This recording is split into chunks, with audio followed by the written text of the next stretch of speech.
We have on our agenda today is the Assisted Housing Governing Board. Will the clerk please call the roll? Board Member DeCiccio. Board Member Guevara. Here.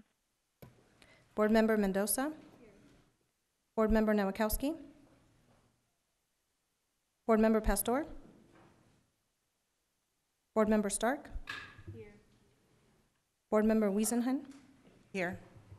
Vice Chair Waring. Here. Chairman Williams. Here. I believe the minutes from June 6th are next on our agenda. Do we have a motion? I move they be accepted as read. Do I have a second? Second. Okay. Any conversation? Hearing none. All in favor, please say aye. Aye. Aye. Opposed? Aye. Motion carries unanimously. Item 4 is a resolution. Would you like to read that and make a motion? It's a resolution expressing support for a request to demolish Ozanam Manor and authorizing the city manager to submit a U.S. Department of Housing and Urban Development demolition application for Ozanam Manor, and if approved, authorizing the city manager to take all actions and execute all documents to effectuate the demolition. Did you want to make the motion? I move that it be approved. Second. Motion and a second. All in favor, please say aye. Aye. Opposed? Aye. Motion carries unanimously. Item 5, a resolution. Would you like to? Okay. A resolution recommending the City Council authorize the city manager to implement the U.S. Department of Housing and Urban Development's HUD Rental Assistance Demonstration, the RAD program, at 6 public housing communities, and authorize the city manager to proceed with all actions necessary or appropriate to implement the RAD program. And I move that this be accepted. okay. Second. We have a motion and a second. All in favor, please say aye. Aye. Opposed? Aye. Motion carries unanimously. I believe that is all the business of the Housing Committee, and so therefore we are adjourned. Now we will start the formal proceedings, and would you do the roll call? Councilman DeCiccio. Here. Councilwoman Guevara. Here. Councilwoman Mendoza. Here. Councilman Nowakowski. Councilwoman Pastor. Councilwoman Stark. Here. Vice Mayor Waring. Here. Mayor Williams. Here. Our interpreter is here. Could you introduce yourself, please? Thank you, Mayor. My name is Carmen Cota. I'm going to give a brief announcement for people needing Spanish interpretation. Buenas tardes, mi nombre es Carmen Cota. Yo soy la intérprete que le va a servir hoy en su idioma nativo español. Los que ocupen intérprete durante los servicios, durante la reunión, por favor, diríjase a cualquier personal de la ciudad para que le ayuden. Gracias. Thank you. Next is citizens' comments. Each person gets 3 minutes. Joanne Scott Woods, would you like to come up?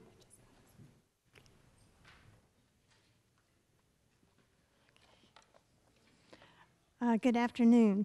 I've heard it expressed by family members of Remain Brisbane that their need for an apology was never met by our police. They'd say they never said they were sorry. Last week, for the first time, I met Dana Klinger on December 2nd, 2014, 4 years ago. She was the eyewitness to the fatal use of force dealt by Officer Mark Ryan. Her 9-year-old son fled to the bedroom to hide under his mother's bed when Officer Ryan fell through the door opened by Mr. Brisbane's 18-month-old daughter. Both were expecting the delivery of Happy Meals. Instead, they saw an officer holding their father's arms behind his back with the contents of the bag strewn across the doorway. Miss Klinger watched as Officer Ryan tripped over the toddler. Mr. Brisbane ran towards the little one crying, "My daughter, my daughter."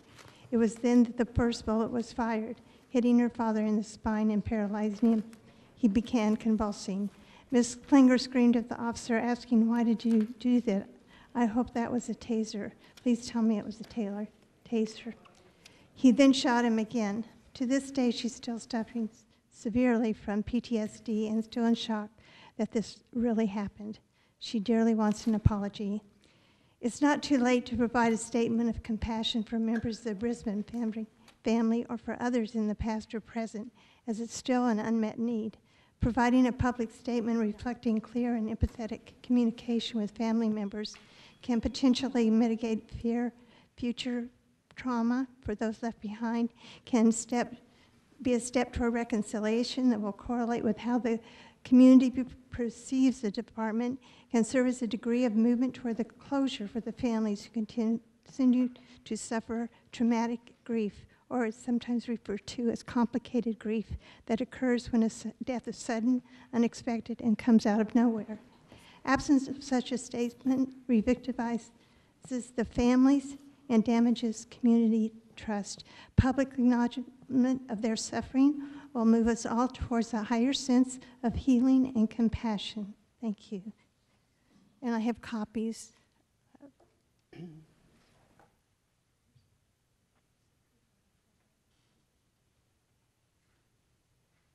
Thank you. Next is Leonard Clark.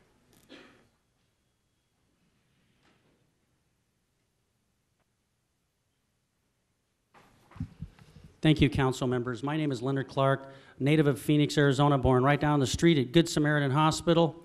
The reason I'm here is I'm greatly concerned and alarmed. I wish I could say I was exaggerating. I wish I could say I was some person, you know, like a religious person saying the world is ending, you're all going you know where, to Hades. But unfortunately, I'm here to tell you thousands upon thousands of scientists and thousands of independent reports and different reports from the United Nations, including people like Sir Richard Attenborough, are saying that we have a civilization-ending catastrophe on our hands. If we do not reverse the global average temperature to within 2 degrees within the next 12 years, and some are saying if we don't get the plans in place in 2 years, then there's going to be great famine and great suffering. And I know all of us, I'm part of it. We don't want to hear that. Everything seems so nice right now. But if you look at the latest reports on Lake Mead, the dangerous low levels of Lake Mead and Lake Powell, and now we're raising our water rates. I know some of your officials said we'll always have water, you know, for everybody in Phoenix, but we live in the middle of a desert. And I think being that we are the 5th largest city in the United States of America, I don't care if you're conservative or liberal. This is not about that. This is about an insurance plan for our children and our grandchildren. Because if we don't do something, I do believe these scientists, they have been proven right many times using science, rational science. They are saying that you know, we are going to get higher and higher temperatures just in this area alone. There's going to be less and less water. They're already saying some of the caravans from Guatemala and other areas are coming over because of the global increase in temperatures. The Pentagon takes note of global climate change. More and more people will start fleeing as refugees the closer to the equator they live. So I think that to ignore this is at great peril to our children. Look, some of us, myself included, probably won't be here, but we're already witnessing it in my lifetime.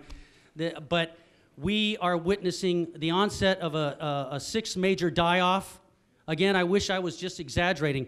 But City of Phoenix, I know that you did a thing. I heard it on kjzz.org about the heat islands. That's good. But I know that the City of Flagstaff right now, they are working on a comprehensive, strategic, global climate change plan to fight that, and they're taking input from their citizens. I am kind of surprised that you're not like, and I understand you don't want to panic people, but you know, the scientists are even saying now at the United Nations, yes, folks, it's time to really actually start being deeply, deeply concerned.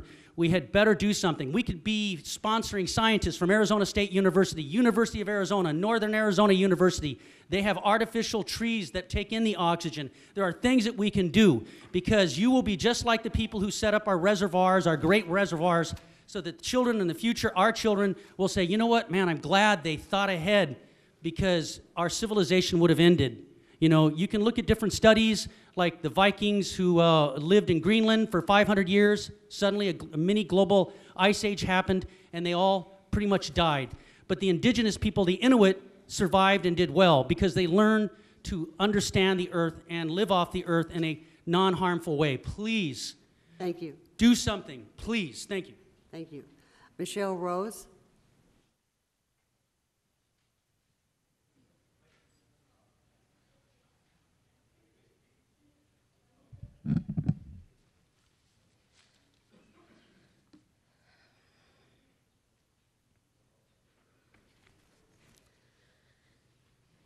Hello, my name is Michelle Rose. I am a 12-year resident of the greater Phoenix area. I currently reside in Scottsdale. This is my first time ever speaking to a city council, so yeah, I thank you for that opportunity. Having every police officer wear a body camera protects the police officer from false accusations and taxpayers from costly lawsuits. Access to mental health services, regular garbage pickup, and the repair of infrastructure should be the city's priority, not militarizing its police force. Spending more taxpayer money to militarize its police force fails to build an already fractured relationship with the community. Taxpayers want the City Council to invest in its people and protect them from costly litigation. As Phoenix Council members, you have the opportunity to make Phoenix safer, more solvent, and start building trust within the community. One step would be having every police officer wear a body camera and making those videos readily available to its citizens. Thank you. Thank you. That's all the cards I have for public comment. Would you like to read the 24-hour paragraph? The titles of the following ordinance and resolution numbers on the agenda were available to the public at least 24 hours prior to this council meeting and therefore may be read by title or agenda item only. Ordinances numbered G 6522, 6525, and 6529 through 6540, S 45155 through 45222, and Resolution 21696. Thank you. Do we have a motion, Vice Mayor, for boards and commissions? Motion to approve mayor and city council boards and commission nominations. Second. All in favor, please say aye. Aye. Opposed? Motion carries unanimously. I believe we have a couple people to be sworn in.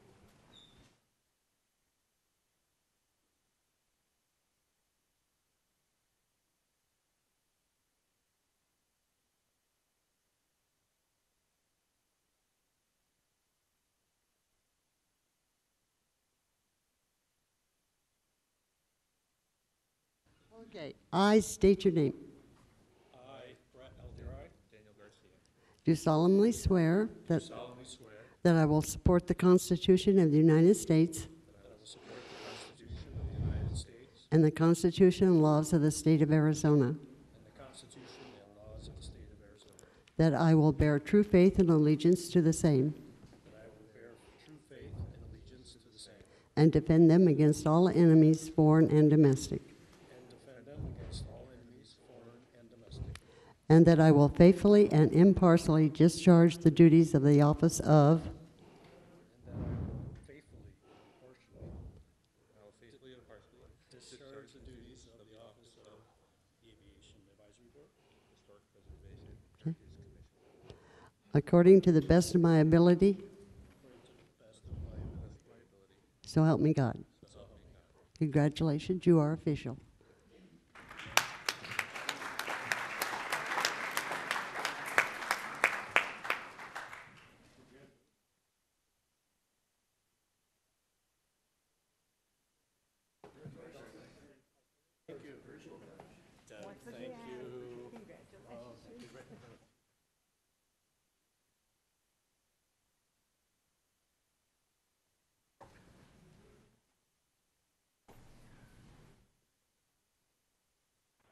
Okay, Vice Mayor, we are now to liquor license. Motion to approve items 2 through 18, except item 18, which is being continued to December 12th, 2018. Do I have a second? Okay, we have a motion and a second. Hearing no discussion, all in favor, please say aye. Aye. Opposed? Aye. Motion carries unanimously.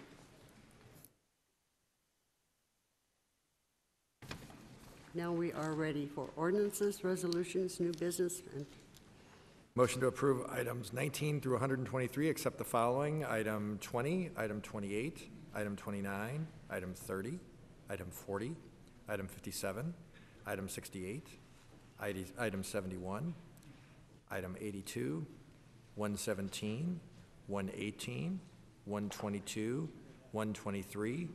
Item 79 has been withdrawn. Item 113 is as corrected.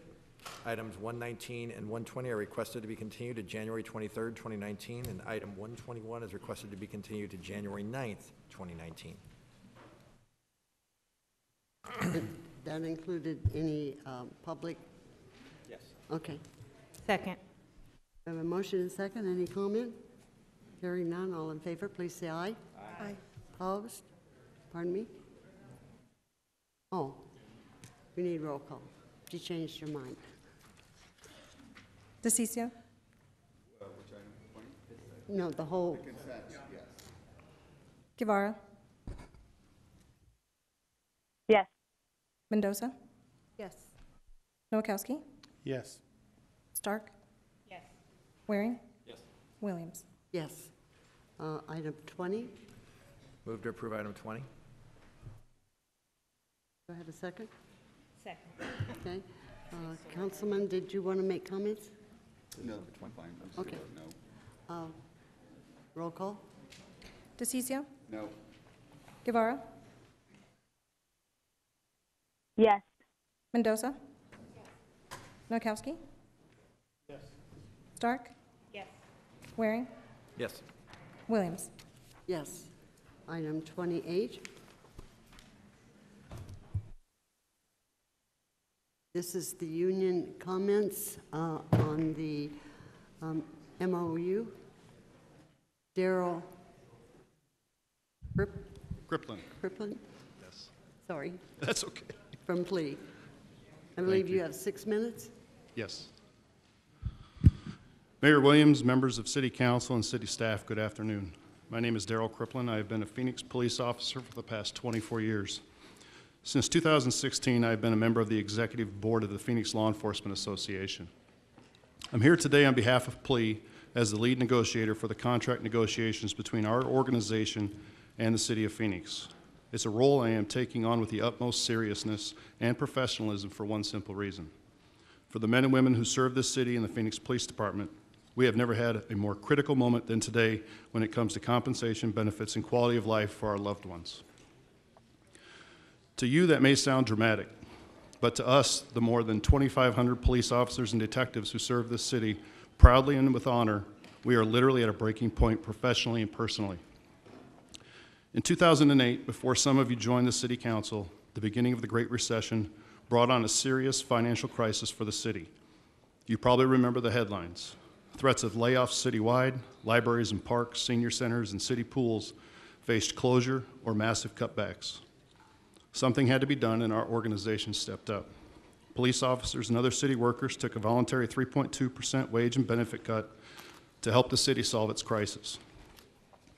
We didn't like it, but we understood the reality of what it meant to be in a do-or-die situation. Something had to give, and it was our paychecks and our family's standards of living that took a hit.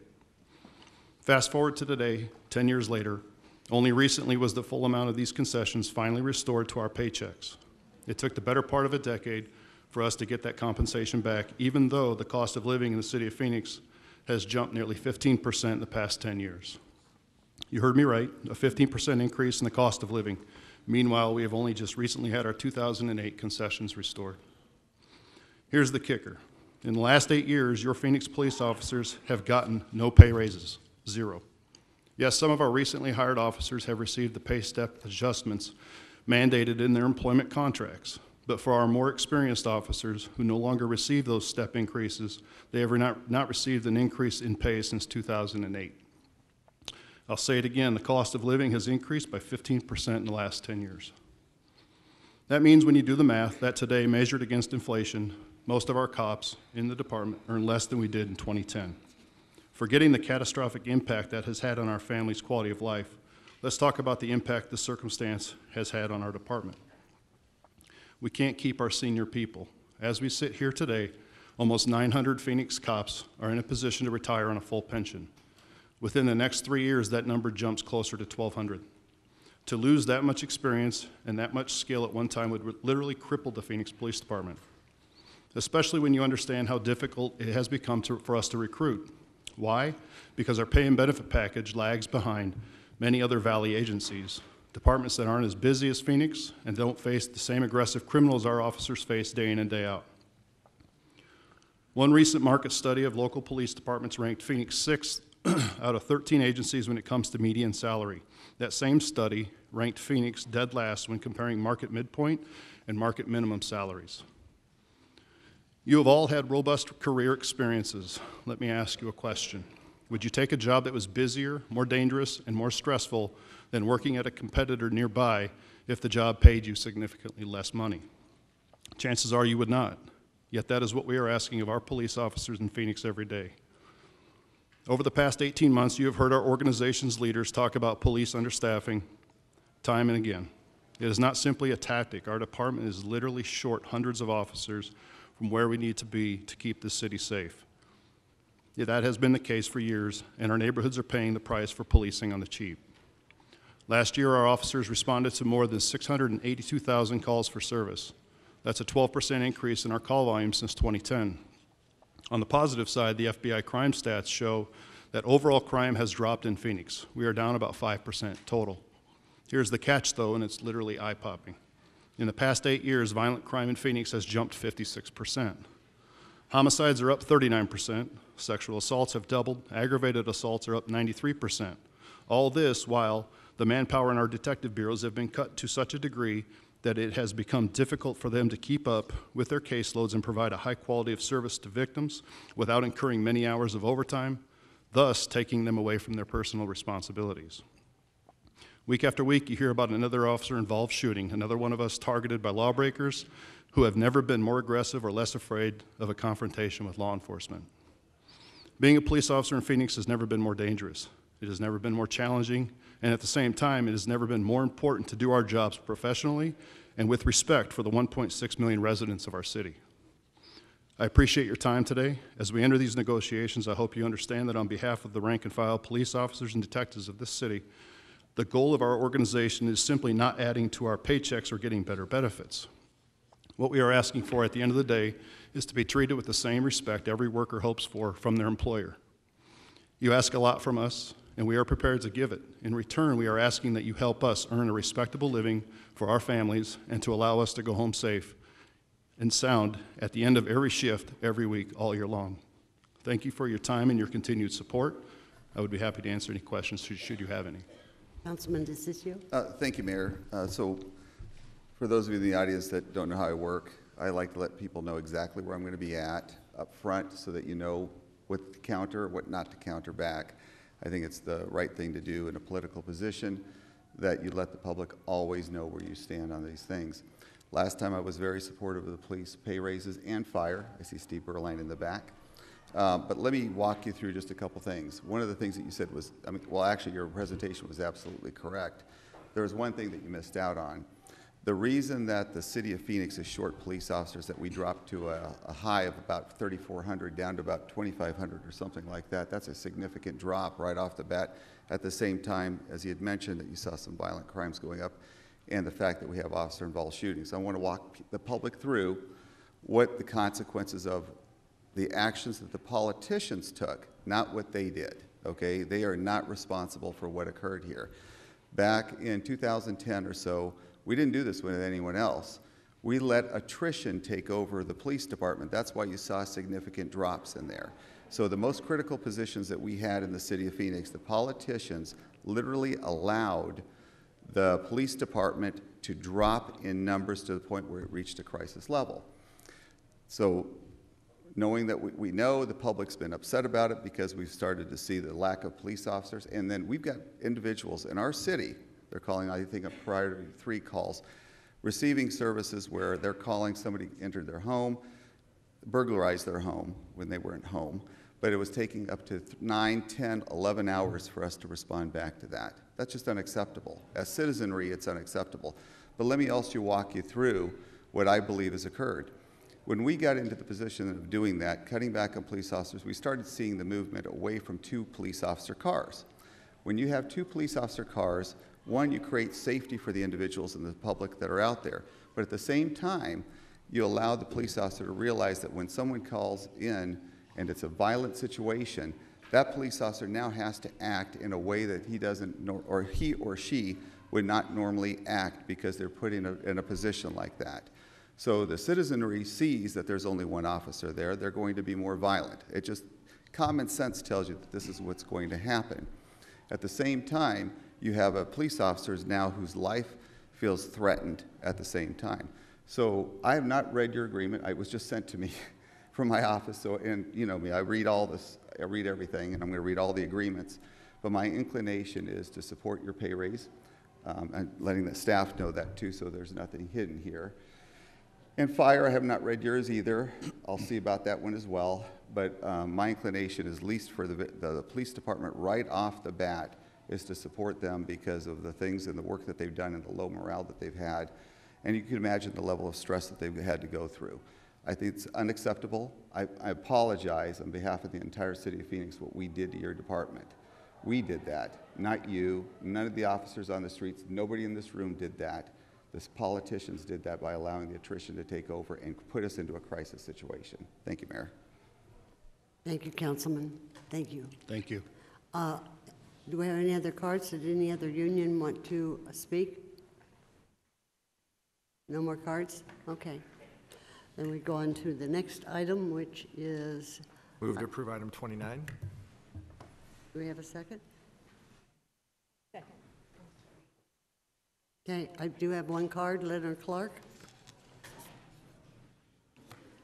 I'm so used to when they're doing this. I'm so used.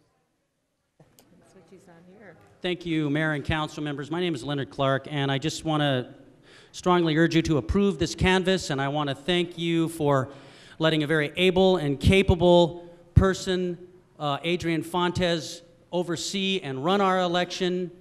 More people in Maricopa County, the largest county in the city, voted in this election than we've had in a long time. And I hope you will continue in the future to allow Adrian Fontes, Maricopa County Recorder, to conduct and oversee the elections as you did. It doesn't hurt when more people vote. They were all qualified to vote. And please, I ask that you in the future, if the Maricopa County Board of Supervisors tries to stop Adrian Fontes from overseeing any more of our elections, that you will stand up for a constitutional democratic republic. My conservative friends say just constitutional, but I say constitutional democratic republic. Thank you so much. I hope you will vote for this. Thank you. Thank you. Any comments? Roll call. DeCiccio? Yes. Guevara? Yes. Mendoza? Yes. Nowakowski? Yes. Stark? Yes. Waring? Yes. Williams? Yes. Item 30. Move to approve item 30. Second. Leonard? Okay, thank you. Roll call. DeCiccio? Yes. Guevara? Yes.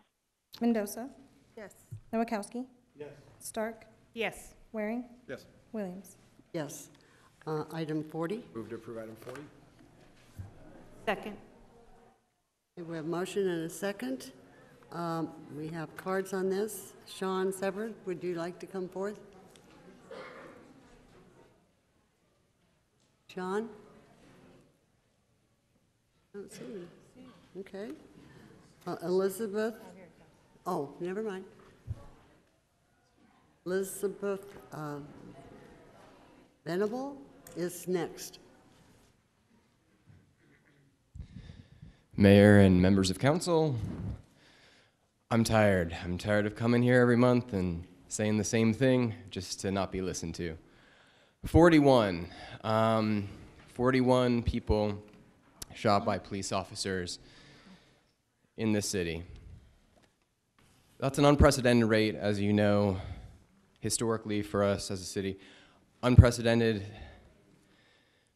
nationally, with cities much larger than ours, like Los Angeles, Chicago. I'm really tired of being here. The Phoenix PD should not be at war with the community. Chief Williams leads this department in a manner as if Phoenicians are the enemy to be dealt with through an adversarial lens, or at the very least a nuisance to be contained. The community doesn't want this relationship with the police department. Again, we understand that our police officers have an incredible job and an incredible responsibility every day. But until Chief Williams is willing to stand up and take responsibility and start working with the community instead of blaming us for our own deaths, we will continue to live in a city in which many will think twice before calling for help due to the deep veins of mistrust. Now, I'm not sure if y'all read the Wall Street Journal within the last week, but there's a really great article about Eugene, Oregon, and how they're using mental health professionals to respond to many of their calls instead of the police. And just due to the situations that we are running into in this city, I hope that you'll look into that model, because I want to be here next year, and I want to be able to actually commend this council instead of railing against you. Thank you. Thank you. Elizabeth? And then Kelly Demas will follow her. Elizabeth Venable, 1950 East Cortez Street, Phoenix, Arizona, 85020. I'm here today because I'm critical of this measure. My father is bipolar, and he was trying to commit suicide one time. We called the police. Actually, two of us called the police, and we could see the difference. Okay, one of them was trained in mental health. One of them was not trained in mental health. The one who was trained was considerate, okay? The one who was not trained was almost hell-bent on arresting my father when there was almost no crime that he could have been arrested for. We wanted to save his life. If anything, we would have taken services. But we did not want my father to be arrested just because of his mental illness.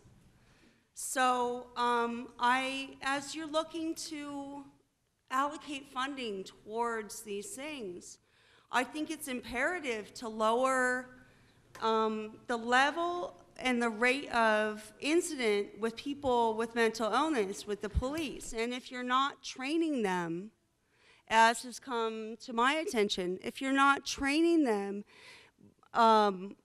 if you're not training all of them in mental health, most of the ones that are going to respond are going to be the ones that are not trained. If they're voluntarily trained, that's great.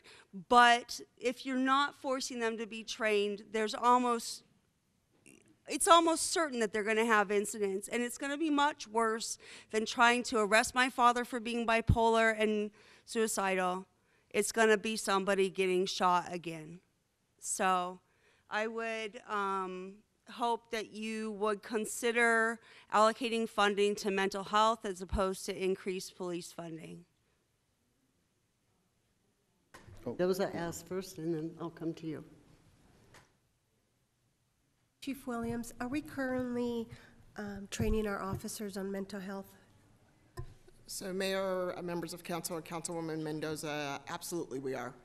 We do have 2 mental health squads. We've actually added in the last 18 months or so training for our brand new officers in crisis and mental health, as well as having a good number of our officers trained in CISM or mental health services too. The report that I received maybe a month or 2 months ago, I didn't see mental health training in 2017-18. The last time it was, or that the officers received training, according to the numbers I got, was 2016-2017. So we can get you some more numbers on how many have been trained, but again, within the last 18 months or so, we decided that we needed to give our brand new officers tools that they can use out in the field, and we added a block of instruction in mental health for them also. So I can get you those numbers. And are they receiving this training post-academy? So during their post-academy, they do receive the training. So before they go out in field training, they get this training.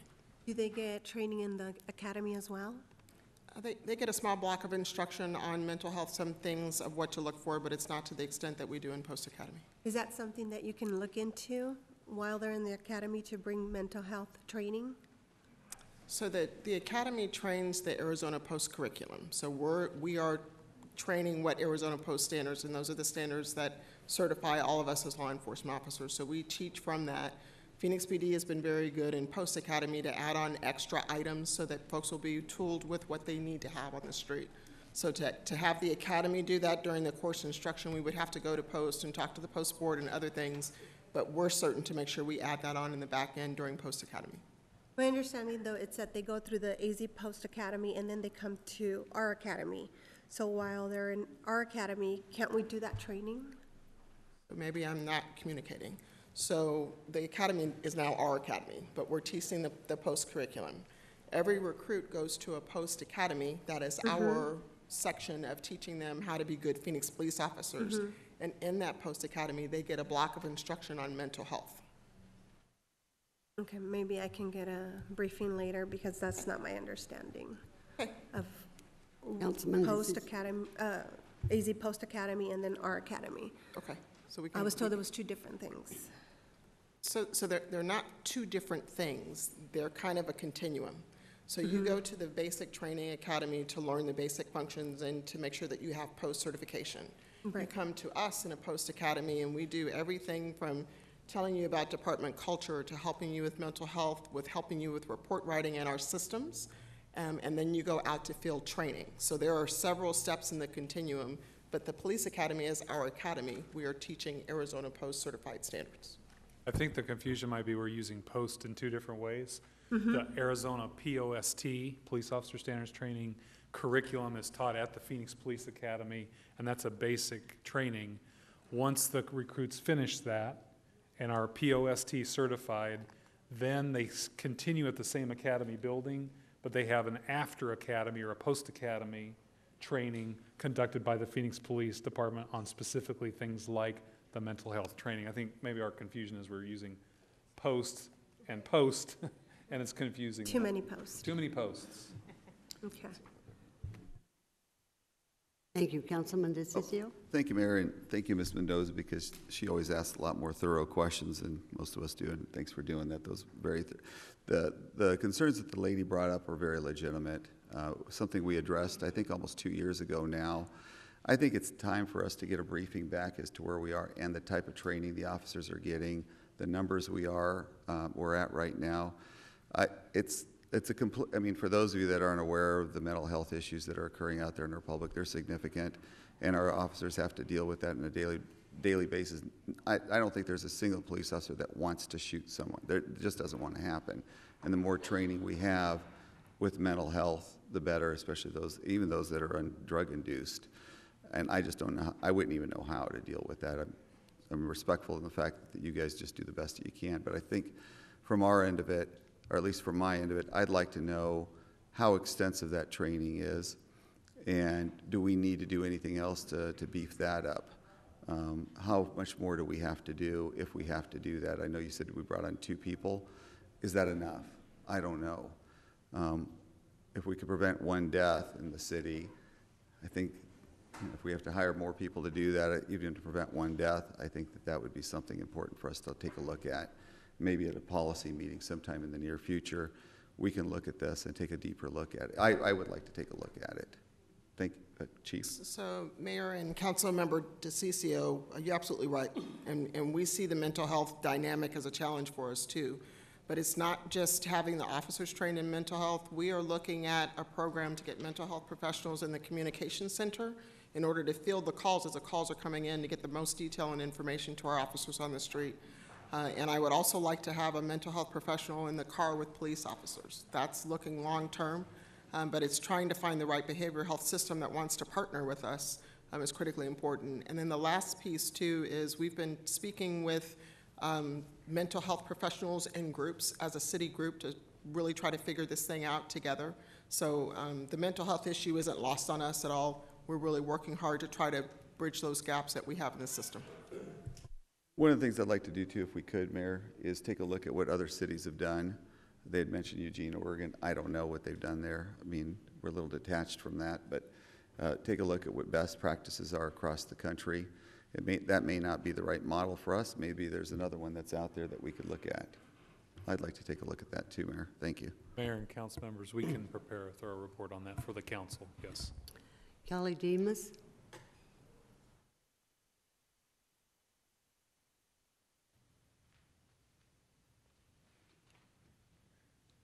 Hi, Mayor and Council. I'm here because I don't think that Phoenix Police should be allocated almost $1 million for new Glocks. And I think I only say that because the increased militarization, there's a definite correlation between the militarization of our police and the intensified officer-involved shootings. That's something I don't see talked about, is that allocation for funds when we're talking about reorganizing that institution. We talk about mental health and why mental health teaching should be provided.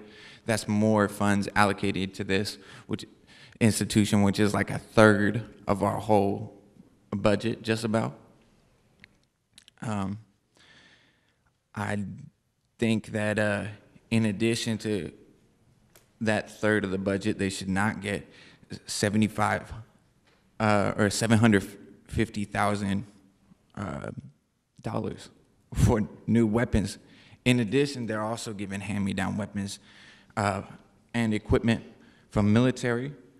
They also, different nonprofits allocate funds through public-private partnership type deals, those being the Labor Union, Phoenix Law Enforcement Agency, 100 Club, Phoenix Police Foundation, Phoenix Police Reserve Foundation, all allocate funds for equipment and technology, as well as other programs. But like someone mentioned earlier when Plea was giving their presentation, there's been an increase in violent crimes. Thank you. That's it? Yeah. Hey, Mayor, all right. I just want to put a point of clarification out for the public, for those of you that don't have this big book in front of you with all the things that we vote on. All this item is about, because we're basically confusing two issues together. We got involved in the discussion of mental health, but this item that we're voting on today has nothing to do with mental health. It has to do with our training of our officers of mental health. It has to do with repairing broken weapons and, you know, making sure our police officers have functional weapons, you know, sidearms with them. That's all this is about. So I want to make sure we're not confusing the two issues. Sometimes we don't do a very good job of explaining what's occurring up here because people bring up all these other issues up here, but it has nothing to do with mental health at all. It has to do with repairing weapons that are broken, and the least expensive way to do that. Thank you, Mayor. Councilman Nowakowski. Mayor, I have a question for the chief. Chief, we're looking at hiring about 300 new police officers. One of the things that we do as a city is when we hire a new officer, we actually give them a firearm. Isn't this program for the next 5 years is to provide those officers with that firearm that is allocated to them? Mayor, members of council, Councilmember Nowakowski, yes, this is to outfit our new employees with equipment that they need to do the job that they do, as well as to repair any of the other weapon systems that we have, that folks have, in order for our folks to have the tools they need to do the job. So this isn't really giving more arms or weapons to our officers to use out in the field, right? And it's just outfitting our employees. Thank you. Ramon Aquino. And Janelle Wood will follow him.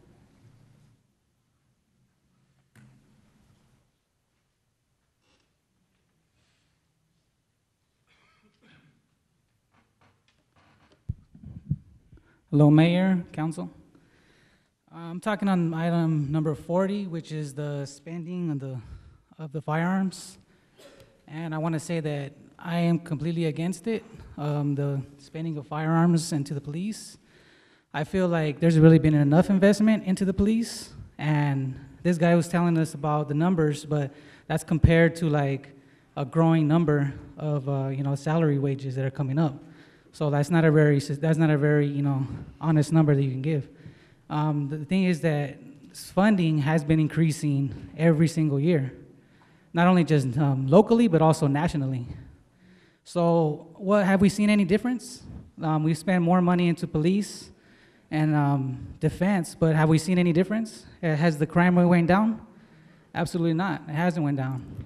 And why? Because this is just a Band-Aid that is being put onto the actual problem. And the problem is investment in our community.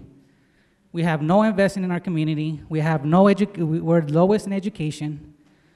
How do you expect for us to make conscious decisions when we don't have the education?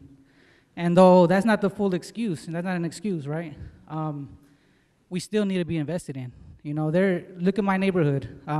They say there's no police officers, but my neighborhood is highly policed with military officers, you know, and it's like I don't see where they're saying that we need more officers and where we need to get more supplies, more materials to officers. It's like they are fully staffed, they're fully armed, and not only that, but the officers, you know, the police, the PPD is one of them has the highest rate in killings of civilians. Why don't we invest in non-lethal weapons? You know, that's kind of common sense. Let's invest in the community, in education, not only just social programs like community programs, but also why not invest in the economy, economic programs to change, to help the economy. How much time do I have? You're out. Okay, well, that's all I wanted to say, and I say completely no against it. Thank you. Thank you. Janelle Wood? And Chimene Oz? I think I really messed up your name. I'm sorry. So good afternoon, Mayor and City Council members and each and every one of you. My name is Janelle Wood, and I'm with the Black Mothers Forum. We're located at 3146 East Weir Avenue, room 15, Phoenix, Arizona. And I'm here today to speak on this matter. I thank you for the clarification regarding what these were for. These are for repairing the current guns and getting some for the new people. Thank you for that clarification. One of the things I wanted to speak on, though, is that I did get a call, and who we are is we are concerned mothers, especially black mothers, that are concerned about how our children are being treated. And I got a call from my black and brown children, and they are concerned about the weapons and how those weapons are being discharged accidentally more often than not, and it's hurting our children. And our whole goal is to make sure our children are safe. When I looked at the mission statement for the City of Phoenix Police Department, it is for us to serve and protect and reduce crime in Phoenix while treating everyone with dignity and respect. One of the things that's become very clear to me as a black mother and in listening to our children is that they don't feel that they're being respected and that they're being dignified as humans, especially when we have the high rate of shootings. One of the things that we'd like to see happen is more accountability and more transparency within the police department. And I've been working with the police department, and our whole goal is to make sure that we have better avenues for us to all communicate together and partner. Our whole goal is to partner with you to make sure that the voices of our children are heard, their needs are being met, and that they are safe. And our other question is what are the protocols that are in place for these new officers to ensure they know how to handle the situations that they're dealing with? Because it's obvious that there are some struggles with them handling these situations. So our whole thing is, and I know my time is up, is that you need to listen to our community, especially our young children here, our brothers and sisters, and that fear and mistrust continues to breed the aggression that you're seeing. So thank you for your time. Thank you. Okay.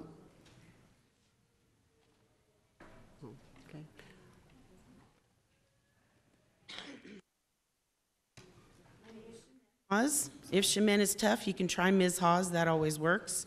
I'm a third-generation native of Maricopa County. I want to know where Sal DeSicchio is right now. I want to know where the biggest cheerleader for Phoenix City cops is, the one that is always chastising us and making us feel like we're stupid with his mansplanations about stuff that's completely obvious. And yet every single time I'm here for citizen comments, he makes himself scarce. Until it's time to vote, at which time he literally phones it in from his car. I want you people of Phoenix to know that this is your representation. They represent the police union. They represent the NRA. They don't represent the people that are dying in the streets of Phoenix. If I was a burger flipper at Jack in the Box and I burned my French fries 41 times, I would not be going to my boss for a salary raise. He would be firing. At the very least, I would be getting extensive training on how to work a fryer. You know, you don't give weapons to people that don't know how to use them with any kind of discretion. You don't give $750,000 Glocks to brand new employees that have never been trained on any kind of de-escalation technique or any kind of way to deal with someone that is mentally unstable. I mean, do you think we're stupid, Phoenix City Council? Are you listening at all? We want to freeze on police spending. Use that money instead of buying weapons to buy a reprogramming session for every single police officer on your force. Chief Jerry Williams, your police officers are domestic terrorists. They are not protecting or serving the people. They are protecting and serving the corporation's property. And they are filling the jails to fill the quota for the private prisons. We've had it up to our eyeballs. We want our city back. Don't spend any more money on the cops. Read my lips. No new money for the cops. Thank you. Brianna Westbrook. Followed with Marcus Farrell.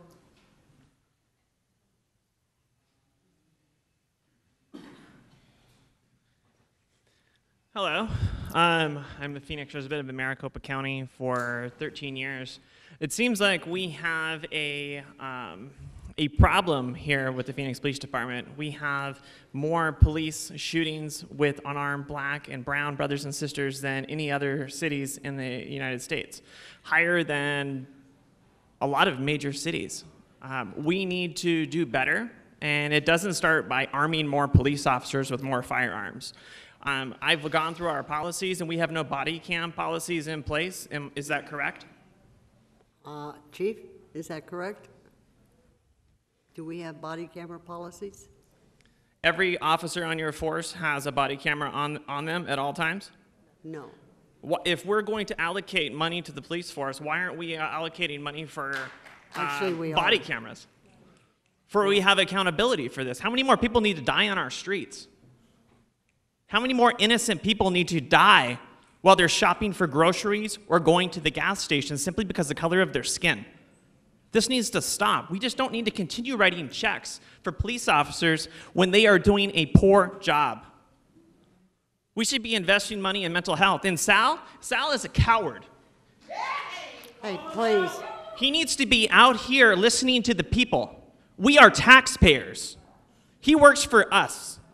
And the fact that he is not at the table there, that's disgusting. Elected officials are supposed to be listening to the people. This is an auditorium full of people. Thank you, Sal. Thank you. Let's talk. Hey. We appreciate Mayor, it. I'm going to address this right off the bat. Quiet. Quiet? Well, I've heard this anti-police rhetoric. I've heard this anti-police rhetoric every single meeting. I've got the floor. Going to be removed. So I'm going to tell you right now, I've heard this anti-police rhetoric. I'm done with it. All you've done is berate these individuals that work hard for our city. They go out there, they do a good job, they protect our citizenry. Stop it right now. You know why I go in the back is because look, I am not your ally. I'm not your ally. But who up here is your ally? Think about it. No one votes your way. Not a single person up here has ever voted your way. Not one. I am very direct to you about it. I support our police officers. I think that we need to protect them. We need to work with them. They deserve our trust. They deserve it. Yes, they do. They're good people. They've worked hard their entire lives. They're out there protecting us, and all you do is come out here and literally rip into them. I don't like it, but I'm not your ally, okay? Who up here is your ally? Not one person. But I'm not, really, I'm the one that's the most outspoken here protecting our police officers. I've said this before. Well, actually, I don't. I work for them, too. I don't work for you. I work for the citizenry of my district, and they're in charge.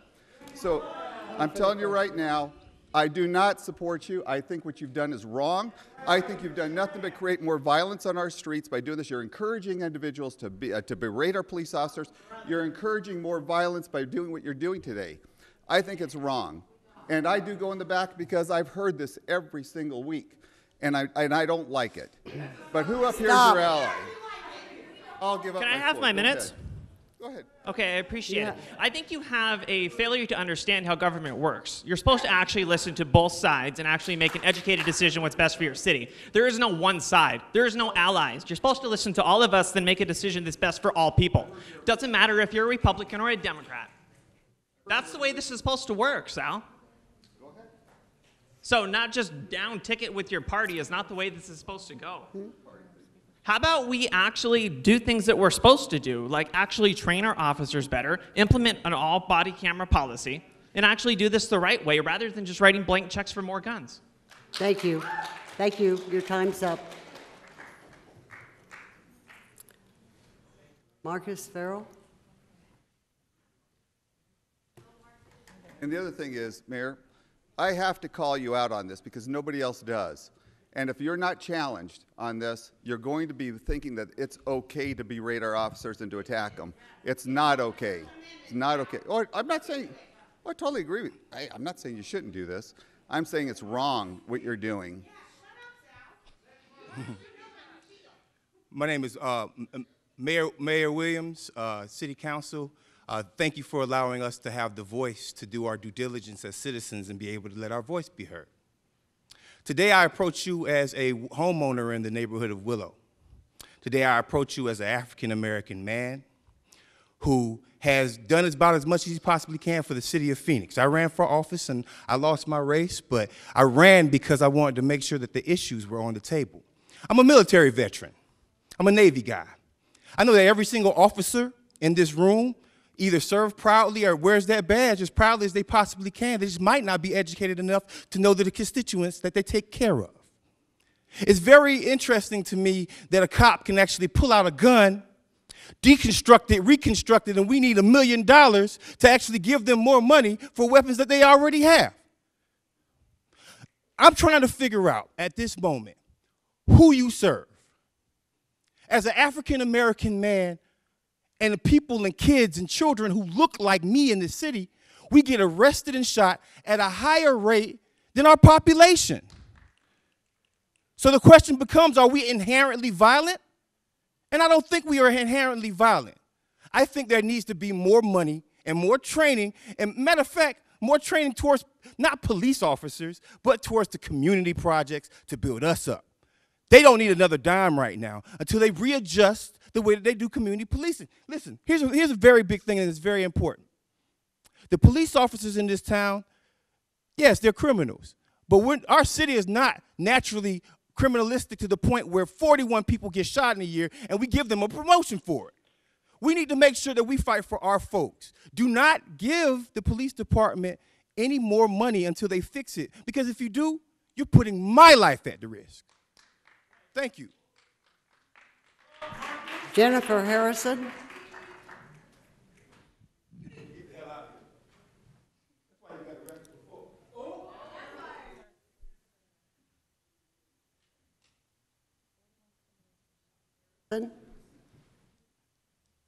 Okay.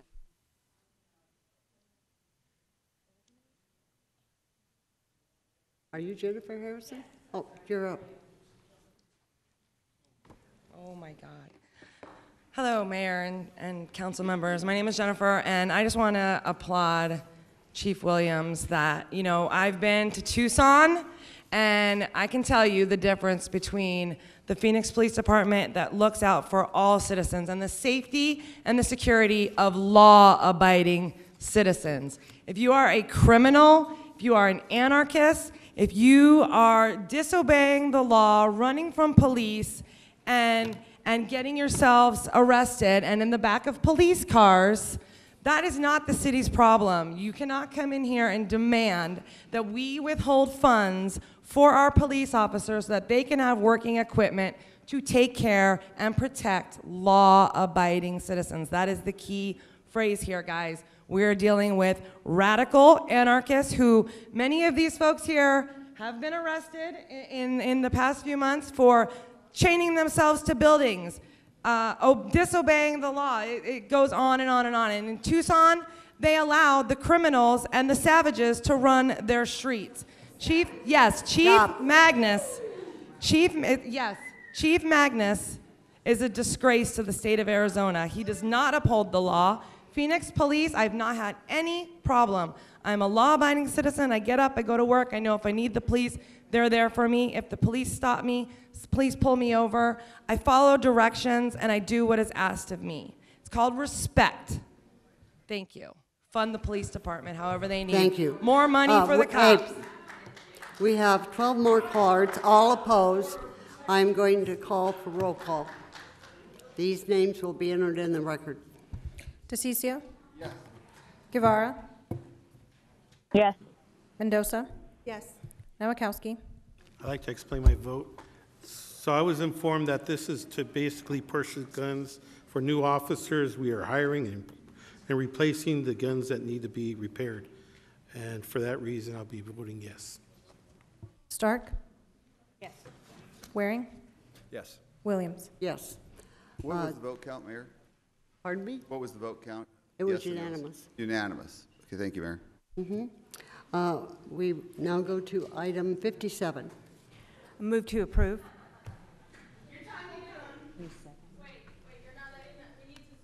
No, we have voted now. Your names, if you submitted a card, will be entered in the record.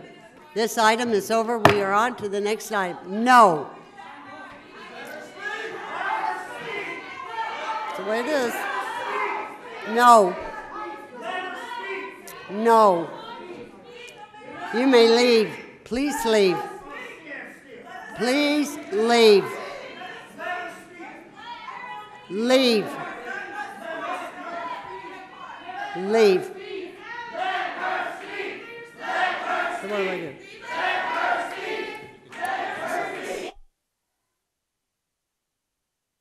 Okay, we're going to take a 5-minute recess.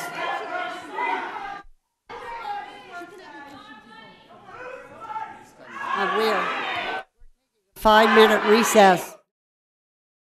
Mayor, I'd like to make a motion to approve item number 57. I'm Actually, not sure. We have I'm the not sure if motion. I there's need a any- second. I'm not sure if there's any cards for that item. I have one card. Can we listen to that Barry card, Mayor? Hernandez. I just said Barry Hernandez, V-I-R-I, speaking on item 57. 57. Are you here for 57? We have a second. Item 40 is, okay, discussion? All in favor, or roll Aye. call? Roll call. DeCiccio? No. Guevara? She just called us back out Yes. of recess. Wait. Mendoza? Sorry, can you please explain this? I'm sorry, I'm having hard. We're on item 57. We have a motion to approve. In a second. Oh, yes. Mendoza? Yes. Nowakowski? Stark? Yes. Waring? Yes. No, no, no. Williams? Yes. Next item is 5-2. Item 68.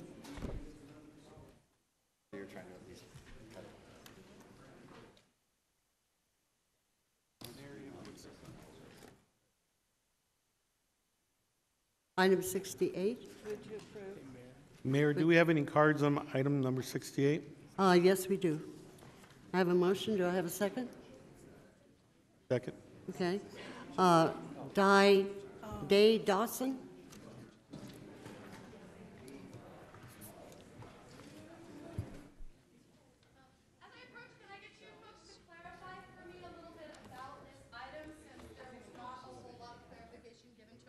Most of us that came in.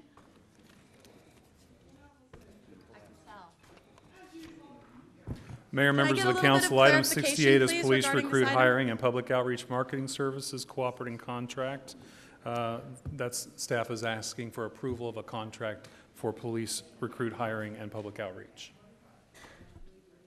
We have a motion and a second. 68. Are you very? I requested that if you could please clarify this a little bit. When many of us came in to sign up, we weren't really given much clarification on what these items actually were regarding. And so the information I was giving as to what this is pertaining to is regarding the review board, which clearly it's not. It sounds like it's regarding recruiting. So if I could get you to clarify that for me a little bit, that would be greatly appreciated. Mayor, members of the council, item 68 is a contract to add additional funds for on advertising for us to do police recruit hiring and public outreach marketing services. Okay, so essentially then you're looking to increase the police force, which I think that as most of us here that have come forth to speak today feel like that's a bad idea when the police that we have are already so ill-trained. They're the most murderous police force in the country, ongoing for years on end. These are your dogs, Mayor. You've seen me here since, I think it's been just about 4 years, the first time I was here in 2014, saying, hey, how about body cameras? I've seen you folks say, yeah, we should do body cameras many, many times in the last 4 years. And now we're looking at a pay increase. This certainly would impact any new recruits that were brought in. They don't need more money. They need better training. They should be looking for ways to be held accountable and viewing body cameras as something that will allow them to be held accountable, not fearing the fact that it's going to get them in trouble because our police are so corrupt. So if we're going to do outreach to bring in more police, can we do something about the existing corruption to make sure that anybody that comes onto the new police force isn't going to be further murderous, unaccountable, dangerous thugs on our streets? These are your dogs. We need you to rope them in. So if you're going to be roping them in through community outreach, let's be really careful with who you bring. And let's not put any more of our money towards that. Maybe you guys can go out and flyer. City Council, put some good time into that. Don't take more taxpayer money for this. You want more police? Go get your own dogs. We want to be safe, and we're not. Leonard Clark?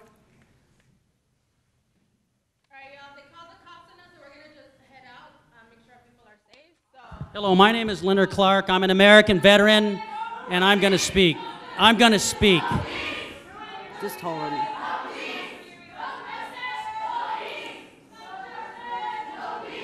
But I'm going to wait for them to clear out so I can speak.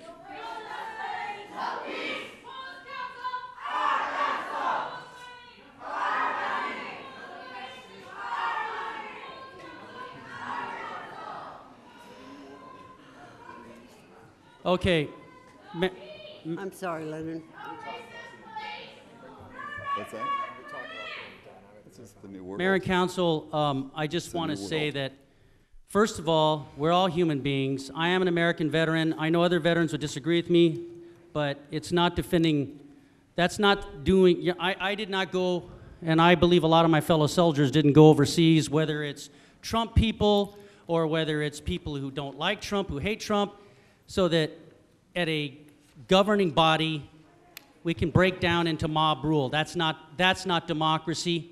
So I don't care if the left or the right don't like me about that. I'm not interrupting Trump people when they get up, and I appreciate that they don't interrupt me. I'm not going to interrupt people that I tend to agree with on police reform, but I cannot agree to hear our officers called dogs. They're not all murderers. Nothing is black and white. And all I can say is, you know, it's only fair to let people be able to speak and not interrupt them. So that being said, I believe there's a lot of people in the community who do feel like their backs up or against the wall, and you see the passion coming out and things, hateful things being said on both sides, people being called savages with racial intonations and all the rest. But I would just ask that you, before you do the recruiting, to please, you really got to get on this. I know there's fear on both sides. The police union is fearful. I understand that. I was part of a union as a teacher, but we really do need to get some reforms done. Today was not a pretty day. It wasn't your fault because, again, to sit here and call people and dehumanize people, whether it's wrongful deaths or me at a meeting. But this is not what I know a lot of my fellow soldiers fought for or fight for, because I know in Iraq, was the first stage of what happened in Iraq. People just started screaming and yelling, and then it turned to violence, and the next thing you know, there's no rule of law. So anyways, I know that will make me unpopular. I'm asking that before you approve funding for recruiting officers, that we get mental health training, we do all of these things, but I would not interrupt you if you're a Trump person or the other. And thank you for letting me speak. I hope America and Phoenix remains a city where we don't have to scream each other and scream people down without having a right to speak our piece. That's what it's really all about. Thank you. Thank you. I believe there's, pardon me, you want to make a comment? If I can make a comment? You may. I guess I'll just say, I've heard the officers today called, I think it was domestic terrorists, thugs, dogs, multiple times. It's not acceptable to do that really to anybody. It's really hard to listen to. I don't know how much the audience at home can pick up on what's being said here from the audience. I don't think that's an effective way to get the message out, and I certainly don't think that's appropriate for the officers who are middle class. They're not rich, they're not whatever people's access to grind, they're not 1%ers, they're not doing whatever. And I guess it's just really frustrating to hear hardworking, average people trying to do a hard job be talked to like that, and they have to sit there and take it because we have a lot of officers in the room. I find that objectionable. And I just wanted to say that, now that there's a little decorum here again. Mayor, I'm sorry you had to go through that. I know it's a tough situation, there's no right answer. But listening to that, it's really changed a lot in the last couple of years, and it doesn't seem to be getting better, it seems to be getting worse. And I don't know where it ends, but I would implore people who want to come to these meetings and simply be disruptive for apparently disruption's sake. That's not really getting the message across, and simply just calling people names. You want to call us names? People do that all the time. Look at my Twitter account. Go ahead. People just call names. That's what they do. Again, I'm not sure how effective that is, but that's what you want to do. Go for it. We kind of asked for that. But these folks didn't. The officers didn't. They may be used to it by now, but that doesn't mean they should be. And I just don't think the people who are talking like that have completely thought this through. Domestic terrorists, thugs, criminals, I think that was another one, dogs, completely unacceptable, would get you kicked out of any kindergarten probably in the country, certainly sent to the principal's office. Why are we accepting behavior that wouldn't be acceptable in some middle school somewhere here? It just doesn't seem like that is the way we should be behaving as a people. So I just wanted to say my piece, Mayor. Thank you. Mayor? I just want to tell you that I feel very strongly that this is a chamber where voices should be heard, and we hear the pros and the cons. But I also think it's an area that demands respect, and it is something that we should honor each other. When that occurs, they are being disrespectful to the people that are even speaking, and I cannot agree with that, and I will not tolerate it. So I just want to make that very clear in the future. So anyway, we are on 68. We have one card, Richard Cruz.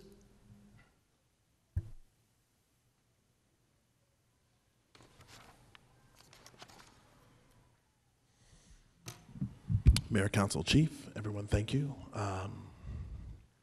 So about item 68, what's really important to understand and to really embed ourselves in is that this isn't about good cops, good people, good council people, bad council people. It's about a sick system. And when a sick system recruits people, it's going to share its sickness, right? People are going to get, it's contagious, right? We see that contagion in how it spreads in the room when folks are called savages and things of the like, right? The sickness spreads. And if, as it's been stated, if there's not a willingness to acknowledge that there's a problem, and the problem cannot simply be that there's an increasing rate of criminality of citizens using guns against the police. There has to be a conversation that is nuanced enough for all the education that is all existing in this room that says we have to heal our system so that we can recruit folks in to be able to do the work that needs to be done. I'm not saying there doesn't need to be more cops, but I am saying that the system that is recruiting them right now is very, very ill, and it's suffering from like this cancer, right? It's a very real cancer that's taking place within our city. If we were number one in anything else, when we're number one in, when we're last in, you can turn my mic back up. If we're last in education, it's a conversation. In everything, when we're last in infant mortality, it's a conversation. But when we are first in officer-involved shootings, it's not a conversation, and that's problematic. We should at least be able to have a conversation that elevates the discourse to begin to create solutions so that we can recruit officers and have like a healthy police system. Do you understand what this item is? It's about recruitment, so I wove in recruitment into my statement. It's about training and culture. Training and recruitment then. But because far too often we use parliamentary procedure and Robert's Rules of Order to silence the people. So my words still need to be said. Thank you very much. Thank you. Roll call.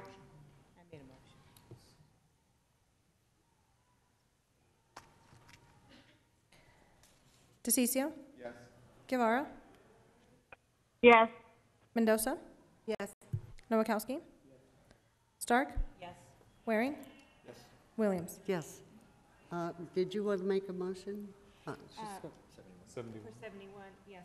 I'll make a motion to approve 71. And perhaps we could roll 122 and 123 into that, because I think we have the same speakers, and then I know we'll have to take separate motions. Okay. Could we do that?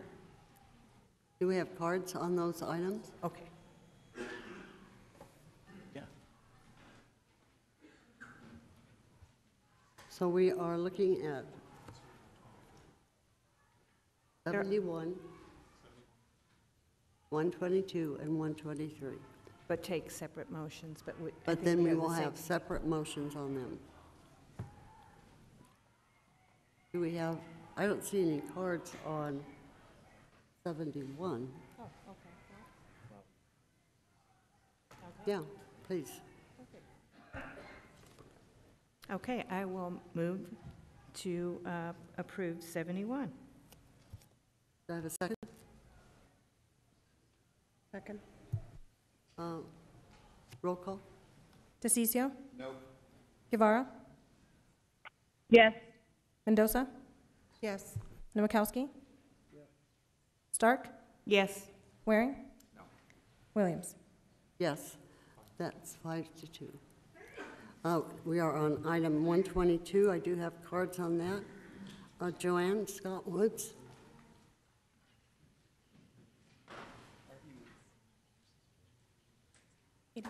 I'm going to skip 82. Yeah, because they're all police. Well, can we go back to 82? Can we finish this item? Okay. Yeah, let's finish 122 and go back to 82. You could take them out of order. Okay. Presuming that there's a consensus for that. Move to take item 122 out of order. Because I already have the cards up. Do I have a second? Second. All right, all in favor of taking this out of order, say aye. Aye. Motion carries unanimously. I'm sorry, Joanne, please go ahead. Oh, is it my turn? Okay. Yes. Thank Item you. 122. Okay. In the summary, the Public Affairs Bureau stated that, quote, the police department met with community members this year to obtain recommendations on improving the website and is determining next steps. I was the community member of this department website review project to which the PAB referred. The citizen petition I proposed on June 27th on internal and external transparency on officer-involved shootings, modeled after the Las Vegas Metropolitan Police Department, spearheaded the establishment of this website review. For my part, I drafted a 19-page officer-involved shooting transparency outline. Nikki Hicks, management assistant, intends to send this final draft only to Otiendo Agwell, the community lead, prior to it being sent to police administration. To date, Mr. Agwell not received it. It is my hope that on the final version of my proposed website on transparency, it will display the progress of community-based solutions on its section 4 entitled Community Inclusion in Seeking and Supporting Solutions, and progress on department-based solutions can be displayed in section 5, Supporting and Improving Officer Behavior. Officer Performance. The intent of my petition was that this transparency could be extended to the community on the public-facing app Nextdoor, because it has probably more traffic than the website. The POB said community policing information is currently available on the police website, along with updates. I plan to contact them because of the 10 programs I listed for tracking on community policing goals. I could not access their status, and in some instances, their existence through the website engine, search engine. And here is Leonard Clark. Okay, I have the other one too, 123. Oh, he's going to do a comment. Yeah, right? I need him to make comments, please.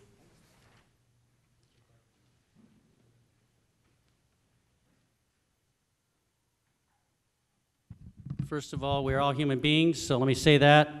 There are no savages here and there are no dogs here, and I think it is totally unfair to whether a person, because of the color of their skin, they're religious, or they're wearing a blue uniform or a black uniform, to condemn them all is no better than somebody claiming, you know, that some other horrible thing. So that being said, I believe we've gotten to this point where we've been asking what Ms. Joanne Scott Woods is asking to do, these technical things on a oversight board and publicly posting things.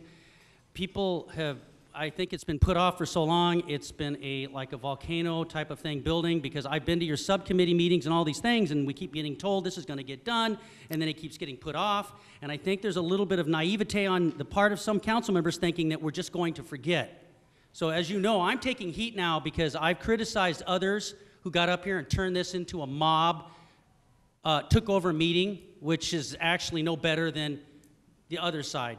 But it's gotten to this point because people have not been listened to. I love my brothers and sisters in the blue uniform. I love my brothers and sisters who are being killed because we don't have proper training and an oversight board. I'm one of those people in the middle. We just want a solution. I know you're going to not even vote on this, but, you know, please, you know, we're all stuck in the middle. This is like a huge family fight. Thank you so much. Thank you. Day Dawson. I think he left. Okay. Okay. Mayor, first off, thank you, Leonard, for saying the kind things that you do say. Is it okay if we take 123 out of order as well, because it deals with the police, and then Jerry can go home. Chief Williams can go home. If that's a motion, I have a second. Take it out of order. Take 123 out of order. All in favor, please say aye. Aye. Aye. Carries unanimously. Item 123, Joanne. We're giving you your exercise today. My dog does that all day long. Okay, in the summary of the City Council report, it stated that in full that on September 12, 2017, the City Council denied a similar petition from Mr. Leonard Clark requesting the creation of a police civilian oversight review board. Assistant City Manager Milt Mahoney omitted the fact that I, too, had filed a petition on that year 2 months later on November 1st, 2017. But my current request was not to implement a civilian review board, but rather to receive an update on the progress of its study and monthly updates thereafter.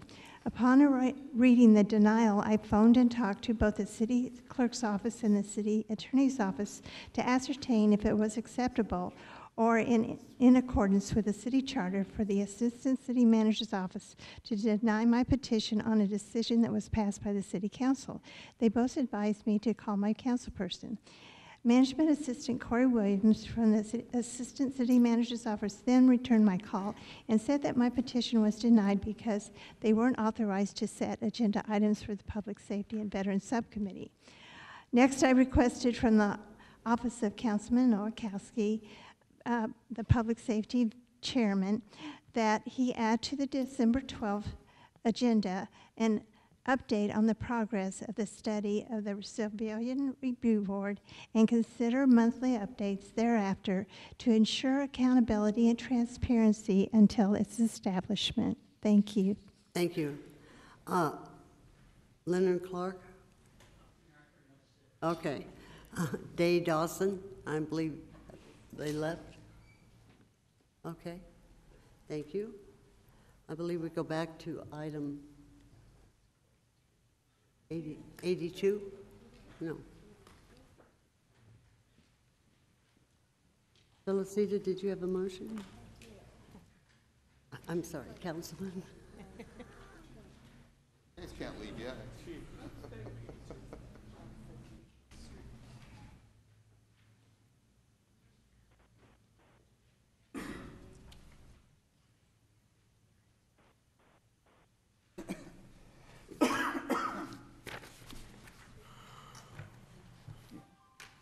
I believe this is on the airport pricing.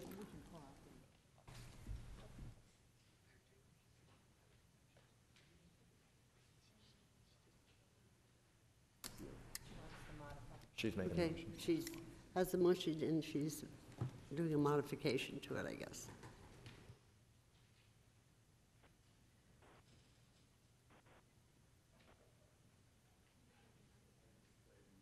Yes. Can we make comments or? Let her make a motion. Oh, yeah, go ahead. Wait, sure. Yeah, sure. Do we have any cards on this item? No.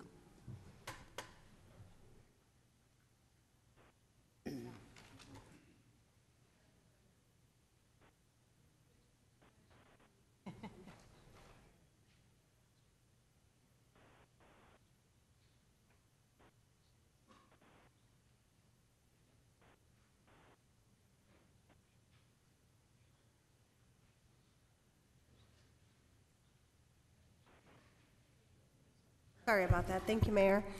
Yes, I have a motion to direct staff to amend the leases with food and beverage at Phoenix Sky Harbor International Airport, discontinue the airport street pricing policy at Phoenix Sky Harbor International Airport, and allow the market and competition between food and beverage operators to guide pricing. Food operators would submit revised pricing menus to aviation staff by January 30th, 2019. New food pricing menus would be effective February 15, 2019. Thank you. And for clarification, they submit the new menus to staff. Staff does not have to approve them, and they must be implemented by July 1st? It could be sooner. It could be sooner, yes. It can be any time sooner. February 15th? February 15th. Okay, instead of January. Effective February 15th, so anytime after February today. 15th, they can change the prices. Correct. I know we talked about this in subcommittee. I was hoping that they would voluntarily commit to giving airport employees a 20% discount on this. I think it's real important that the people there are able to eat there, but I do support this motion. We now have, when this was first implemented, we had a sole provider, and now we have two providers that are very competitive. And I think that it is time to let them dictate the prices, knowing full well that if it got totally unreasonable, this item would probably come back to council at some point. But I think they're both good companies. They understand competition, they understand the market, and I think they will be fair on this. So I will be supporting the motion. Did you want to make a comment, Councilman? Yeah, just a couple DeCiccio? things, Mayor. One, is the motion for the street plus 12% or just No, remove it altogether? street price. Okay, I'm fine with that. Or to No, what now? no, removing, no. That's right. No, just, yeah, let the market make the decision. Yes. I'd like to see if we could do a friendly motion on there, too, since it's not going to be until February 15th. Gives us plenty of time to reevaluate if we want to change it, but also include the concessionaires. Why are we? Here's the problem. Tell me. It wasn't part of the process. I have talked to them, and I think what we probably need to do is to ask staff to write a report, bring it back to us, maybe at the next formal for retail. So And- by and we could- the 12th? Yeah, and we could consider it then, because so- it hasn't been discussed to public. I'm okay with that, but I'm asking about, just because it wasn't part of the process, why couldn't we just add it on? They didn't initially get involved in the process. No, I understand that part, Mayor, but why not just allow individuals to make up their own mind? I mean, well, what, is there a legal reason why we cannot do it today? I was told there was. Yes, Mayor, Councilman DeCiccio, it's not posted for the modification of retail contracts, which are separate from the contracts that have been posted for modification. Okay, so we'll be looking on the 12th then? Yeah. Because I'd like to do the same the thing next for the formal. concessionaires. I mean, realistically, there's no reason for us to be dictating price. That's something that each restaurant, each retail operator ought to be able to do on their own. Thank you, Mayor. Mhm. Do I have a second? Mayor, I have a question. Oh. So can you read what was actually posted? Because I'm kind of confused. Looks like it was posted correctly. All concession operators. It doesn't say It doesn't food really and say beverage. on the On title on the itself. posting. It says On this airport. agenda or previously? I'm The not package sure. that I got, it doesn't Yeah. say that, I Mayor. think Councilman Nowakowski's correct. According to ordinance S-45222. Brad? Mayor, Councilman Nowakowski, as I understand it, it was posted for the 2 master food and beverage concessions at Sky Harbor. Those are the discussions. And I believe those contracts were referred to specifically here, but not the retail contracts. So go ahead, Councilman Nowakowski, unless you want me to say something. I'll go ahead. What it says here, request to authorize city manager, thank you for pointing this out, or his designee to make modification to the airport concessions street pricing policy to a street plus 12% pricing model, require all concession operators to implement alternatives to reduce cost. Well, that sounds like everybody. So, Mayor, Councilman DeCiccio, admittedly, there's language in there that is as broad as you pointed out. The summary and discussion, however, tend to address food and beverage, and they don't specifically refer to retail. But I know, but what I'm saying is that the request from the city manager, it says all concessions operators. It would seem to me that legally we're on footing to be able to add it and just get it over with and do it right the first time. And then if you want to change it later. I mean, it doesn't take effect until February 15th. There's an issue, we bring it back. So, Mayor, Councilman, The paragraph up here is more. So, Mayor, Councilman DeCiccio, you obviously have honed in on a difference between the language in the report and the text of the report. The ordinance, however, does address just food and beverage. So the attached ordinance talks about the city manager as designee authorized to amend the food and beverage concession contracts to discontinue, and then it goes on. It doesn't say, and the retail contracts. So it hasn't really been noticed with a proposed ordinance that would address So retail. what you're saying is the posting or what we were given here, other than the ordinance, is incongruent with each other, which is an error. Yes. Yes. It's a big error. All right. So we'll bring it, So have it'll be staff on bring it back for our retail. next formal on retail. The retail portion will be on next week's formal then, at the direction of the council. All right. I need a second. Do I have a second? Michael, did you second it? I'll second. Okay. We have a motion, we have a second, roll call. DeCiccio? Yes. Guevara? Yes. Mendoza? Yes. Nowakowski? Yes. Stark? Yes. Waring? Yes. Williams? Yes. All right, we are to item 117.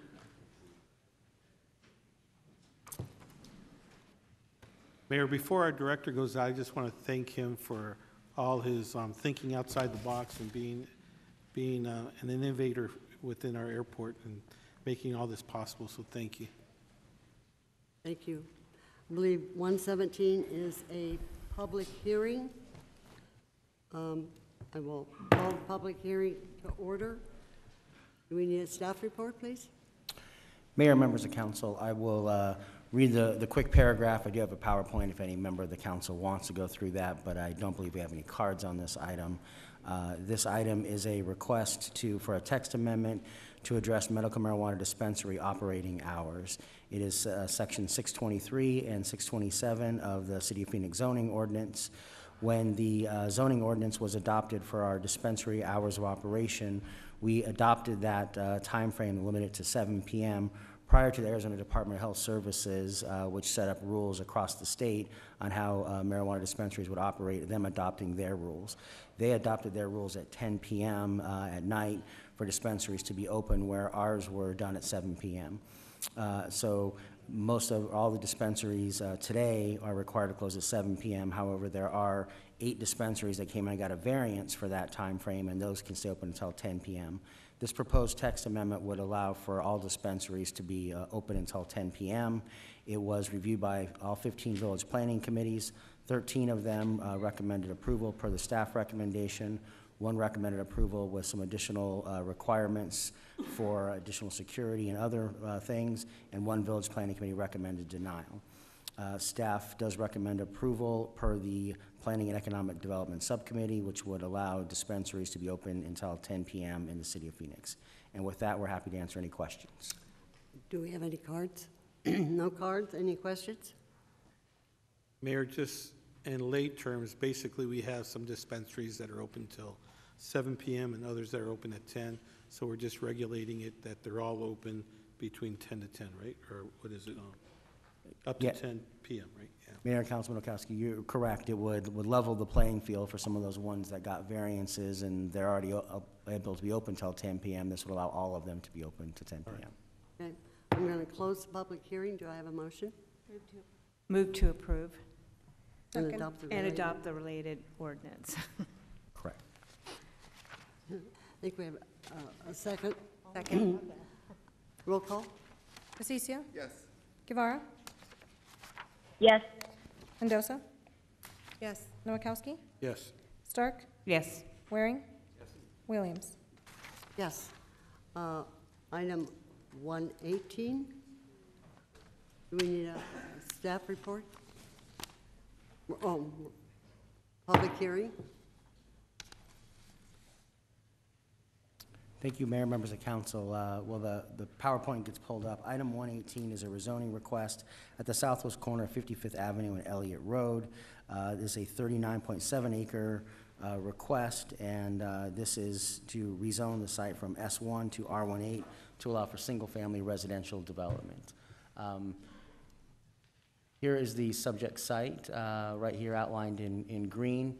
You note that just off the edge of the property is the Loop 202 freeway that's under construction. That is about 1,700 feet away from that future interchange, which will be off of Elliott Road. And just to note for boundaries of where you're at, this shows the surrounding zoning up to the north and surrounding it more residential development that is not yet built but has been approved through the rezoning process, all surrounding the site. This is the proposed site plan for the project. It does have a mix of lots that we'll talk about here in just a minute. And this particular request, here are the elevations that are associated with it as well. It is by Meritage Homes, and they are proposing a subdivision of a mix of 45 and 50-foot wide lots. It was denied by the Levine Village Planning Committee, or I'm sorry, it was approved by the Levine Village Planning Committee with several stipulations that then the applicant requested that those be modified at the Planning Commission. The Planning Commission did approve it with several modifications that were of concern to several Village Planning Committee members. After that time, Councilwoman Mendoza asked the applicant and staff and those Village Planning Committee members to sit down and have some meetings to discuss those stipulations. And as part of that process, there were 3 different meetings that were held, And there is a revised memo that came out earlier today that does outline some stipulation modifications to increase the percentage of 50-foot wide lots to a third of them, as well as some additional single-story product to be built on the site, and increasing the driveway depth, which was one of the issues that the Living Being Village Planning Committee wanted to address, so that 50% of the lots have a 22-foot wide driveway, in addition to the 22-foot garage that they have inside. With that, staff is happy to answer any questions. Hearing no questions, I will ask Nick Woods to come up because you've changed the stipulations, and I want to make sure you agree before I take the cards. Young Mr. All right. One of my youngsters is going to talk to me. Thank you, Mayor and Council. My name is Chris Collier, and I'm with the law firm of Snell and Wilmer. I don't have much to add. Mr. Stevenson did a great job describing the project. I'd like to thank, from the start of this project, we worked with staff, and after sitting down with the Levine Village, I want to thank them for meeting with us over 3 times to talk through their concerns. Based on that, we are working with staff again. We're able to come up with a number of stipulations that we think are in the best benefit of the community as well as our client, and would ask that you approve the project with the stipulations that have been provided to you.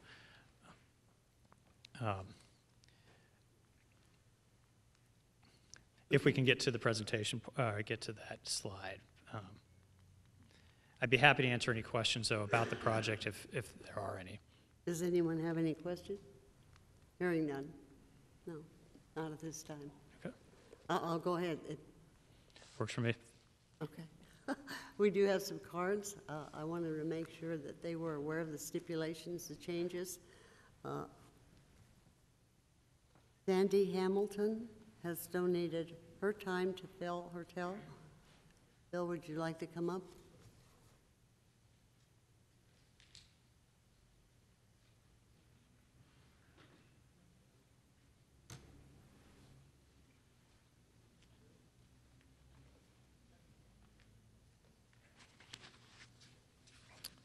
Thank you, Mayor's member of the council. For the record, my name is Phil Hertel, 2845 West Broadway Road. And a couple of topics I want to touch on.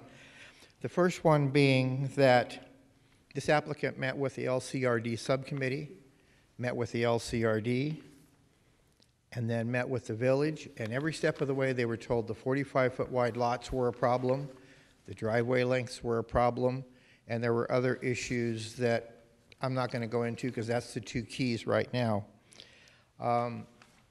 They went all the way through the process until they got to City Council before they began to try to negotiate. And I want to make it clear that they never tried to negotiate with the village prior to. They never tried to negotiate with the LVPC prior to, or with the LCRD prior to, as far as the lot sizes and driveways. They just kind of steamrolled on through, which is really disappointing that they didn't work a little harder with the community.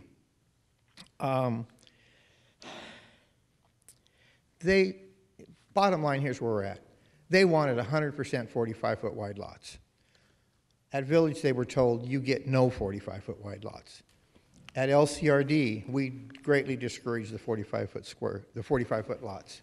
And that's been a real issue. And so now it's come out that they've agreed to do 33%, that's a good effort. But the community wanted 0. They wanted 100. And so I would ask you to consider 50% as a divide in the middle. Neither side's going to be happy with that, but that clearly is middle ground, and that's perhaps the best we can ask for today. I would have liked more time to work on this with them, but they chose not to do that. So I would ask you to make that split 50-50, 45s and 50-foot wide lots. I also want to talk about the driveways. So I've given you some pictures taken from Levine. The front 2 pages of pictures are driveways that are 19 feet long. And you can see what happens. And when people want to park in those driveways and leave a distance in front of their cars so they can pass between the garage door and the front of the vehicle hangs out over the sidewalk. This is such a common problem in Levine, and that's why we're trying to raise the standard to 22 feet. When you go to the third page in what I gave you, you can see the immediate vehicles that are a problem, and if you look at the circled areas, you can look down the street and see it's happening there too. It's consistent that vehicles are parked. We get big vehicles in Levine, and they're parked hanging over the sidewalk. The back page is just more pictures, more examples of that. And so with General Motors and Ford, especially Ford Motor Company, saying, we're not even going to build cars anymore, we're only going to build SUVs, the demand for vehicles is getting bigger. The problem is going to be getting worse.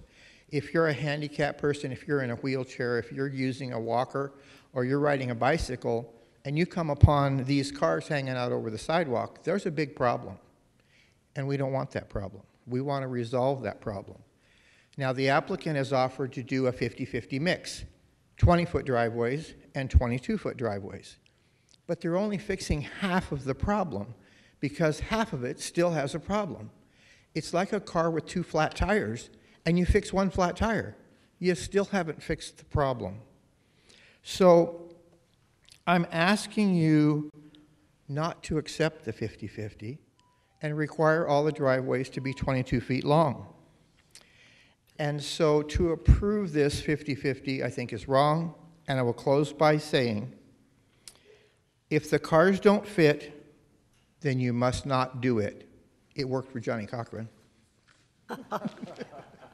Robert Branscombe.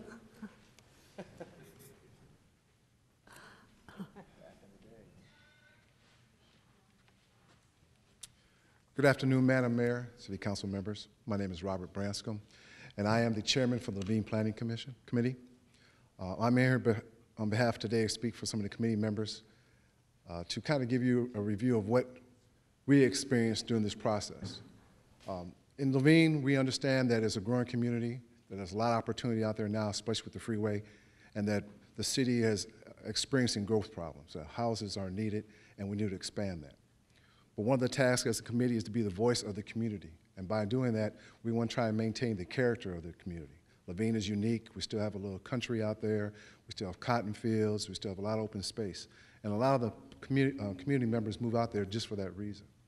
So it's difficult when developers come in and want to have a high-density area. People get nervous. They say that's not what they're there for. And so we as a committee have to try to balance that growth, but also try to maintain the character. And that's what this request was about. I'd like to thank, first of all, Councilwoman Mendoza for her leadership on this, and her Chief of Staff, Lori Van Huren, because they brought us back to the table, and that's what happened. Now, as Phil Hertez said, yeah, we're not happy with this, because this density is not what really the people want in Levine. But we have to realize that the city is growing, and we have to learn how to make some concessions. Not everybody's going to be happy, but that's the way it is. We would like to see all the driveways 22 feet. We would like to see all the lots at least 50 feet. But I'd like to commend also Meritage and the lawyers who represented them, that they came in and they did the best they could to accommodate them. Like I said, it's not everything we want, but you know what? We have to meet somewhere in the middle. So I appreciate it, and I'm here to say that we're in support of this decision. Okay. Thank you very much. John Kamota?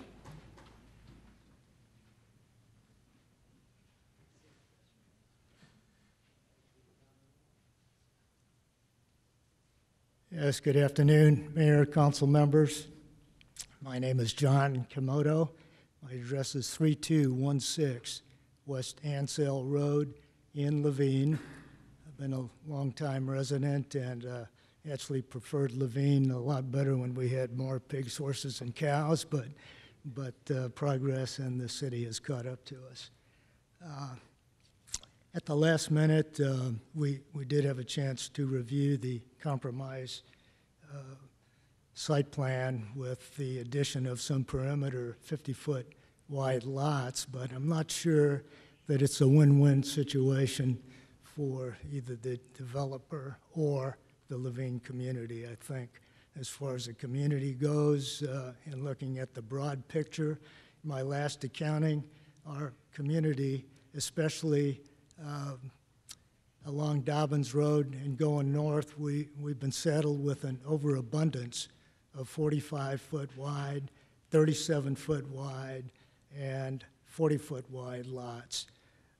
In our Levine land use plans that date back to the mid-1990s, the area in question was supposed to be a conservation area with larger lots, with conservation, mixed uses of agriculture, commercial, and farm-related uses, but it's been eroded.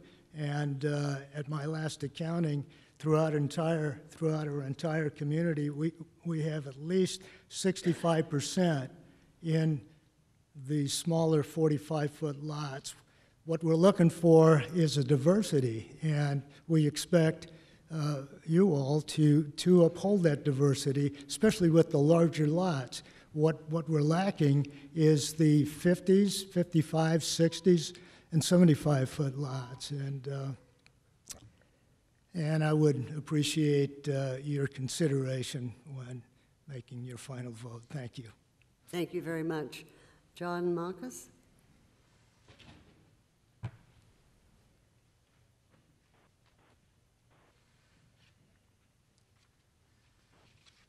Thank you. My name is John Marcus. I'm a member of the Levine Village Planning Committee. And I'm asking for the board to keep stipulation number 18 as recommended by the Levine Village Planning Committee and require all homes to have 22-foot driveways.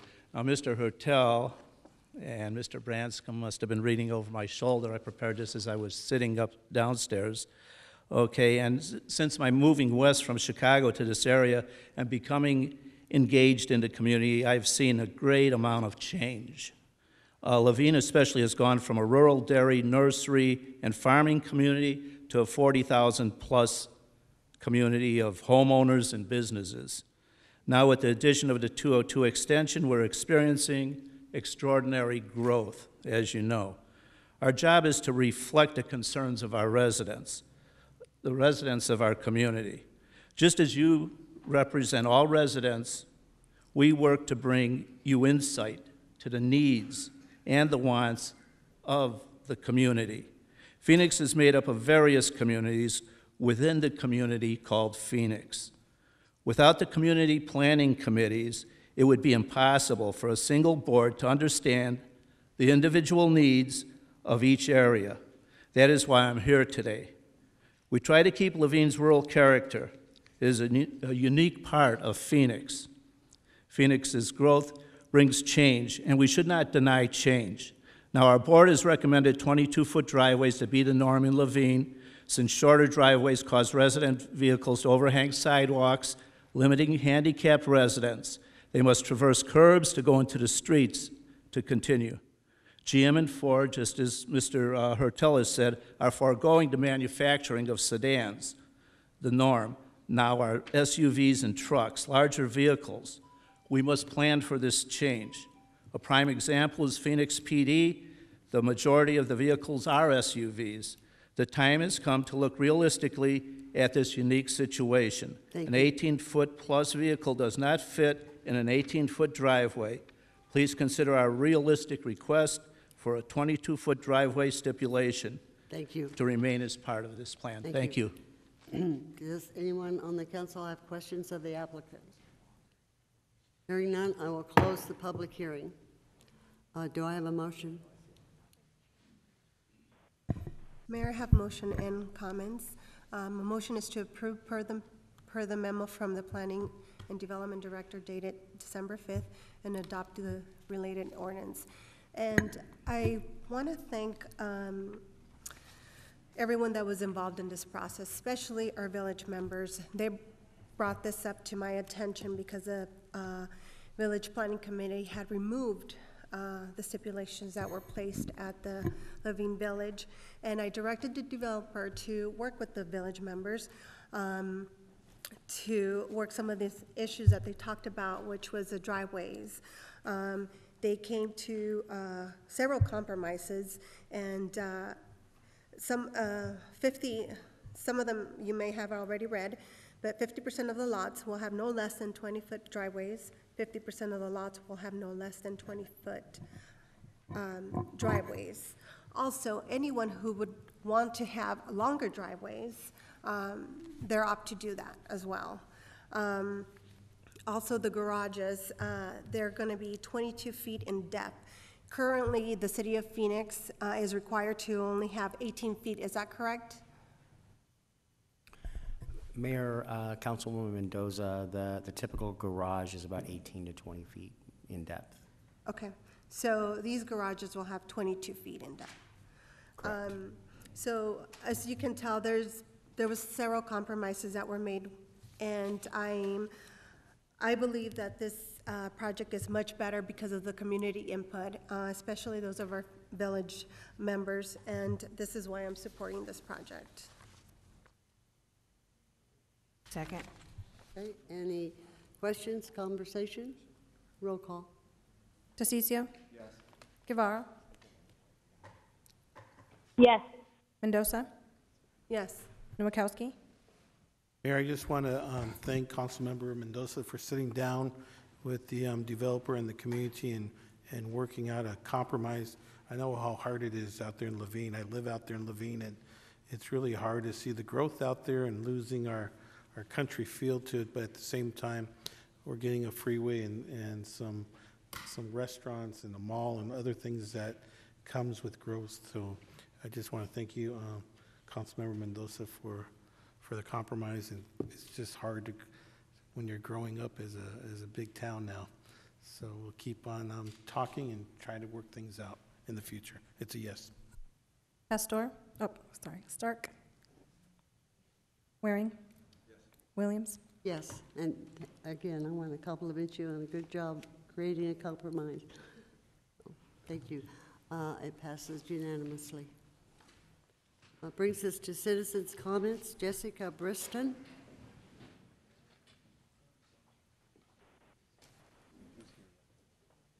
Jessica Briston.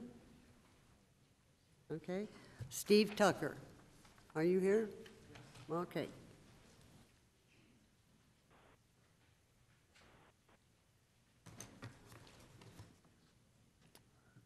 Mayor and Council, thanks for the opportunity to speak. I was actually downtown for jury duty, and so I'm here kind of by accident. So I apologize that I haven't really prepared, but I thought it might be an opportunity to talk about something that I'm concerned about up in the North Gateway Village, which is a new proposal that just has come to the villages. It's actually in Desert View, so Vice Mayor Waring, it's in your district. So it's a proposal for 1,400 homes on 480 acres right along Sonoran Desert Drive, so just south of the preserve there. So in 1998, the City Council unanimously approved, and Councilman DeCiccio was part of that, the Sonoran Desert Preserve Master Plan. That was put together with the Citizens Council and ASU, and it was approved, and everybody agreed to it. Part of that master plan was a concern that we not have our preserves end up being isolated islands, that we had connections between the different preserves for not only wildlife but also for vegetation concerns. My concern is, as we're starting to see, we've got the Sonoran Preserve up there on Dove Valley, and on the north side of the road it's preserve. On the south side, we all thought and assumed incorrectly that it was floodplain, because you've got the Adobe Dam and most of that is floodplain. But right along the road, and most of it's zoned S1. So we've got a private piece of property, most of it's state trust land, but there's a private piece of property that's under consideration to be sold and developed right between two of the major washes, which is also, I think, a concern. It should be, at least in planning terms. But I think there's a lot of concern about traffic on that road. There's no developers to enhance that road. We're talking City of Phoenix capital money. We've got a lot of road issues up in the North Gateway area in terms of development happening kind of piecemeal and nobody to improve the roads. So we've got another issue there, I think, that we would love to be able to talk to. I think there are some meetings that are starting to talk there, but I want to kind of just bring awareness that we've got some issues happening. We're excited about the growth in our part of the valley. We understand that there's lots of villages and lots of growth. Everybody's got issues with growth. But I am concerned about that preserve and the two preserves that we're gonna start to disconnect if we start building homes in there. I think that's something that we need to really take seriously. We've done a lot of work with planning in this town, and our core village plan was one of those that we allowed some development to happen that we denied at the village planning stage and was denied by the planning commission and then was approved and overridden by the city council. That was not consistent with our core plan. So we've had a couple of issues now that are concerns to me that I understand developers have money and I understand that this is a city that's growing, but I just ask for your consideration to make sure we take a look at these things and do this smartly and not haphazardly. Thank you for your time. Thank you. Thank you for your patience. Do we have any other cards? No one's left. All right, we are adjourned.